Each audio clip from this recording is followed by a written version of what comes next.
Hello guys, and welcome to this video to learn about polishing kits and know how to use the ones for definitive crowns, which are these ones.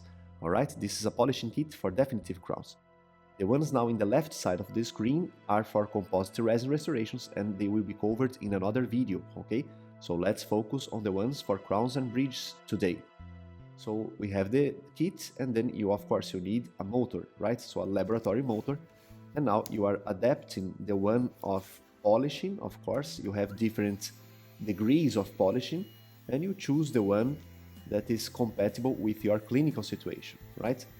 So now here the orange one was selected, all right? So the dark orange, and then the light orange should be used after this one, okay? So take a look at this. The secret here is that you have the curves of the tooth, of the axial surfaces, and the curves of your piece, your polishing piece, your polishing disc. So what you want to do is to turn your tooth at the same time that you are polishing the entire axial surface. And I'm talking about buccal, lingual, and interproximal as well, okay? So take a look at this. You are respecting the curves. There is a concavity on the cervical side of the buccal surface, and of course you are going to consider this while you are doing the polishing, okay? Then you are going to polish the interproximals as well, mesial and distal, always with those leaning movements, okay, back and forth, without pressure, without strong pressure, of course. And then you might notice that there can be some small powder coming from the disc, but this is cleansable. So you are going just to pass your glove or a gauze or something, and it's already clean, you know, so this is absolutely no problem.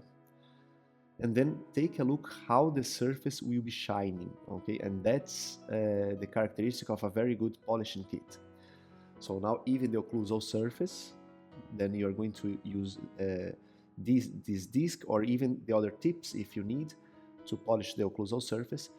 If you need to adjust in occlusion the crown, then you need to redo the polishing procedure. Don't forget about this, otherwise it's rough for the patient, okay? Now we are selecting another one, so the final polishing one, which is the orange, and then just to finalize, to get a more shining surface, okay? And take a look how the surface will be shining. So I leave you guys with this song while you see how it's done the procedure. Give us your like if you like this video, subscribe to support the channel, and see you guys on the next videos.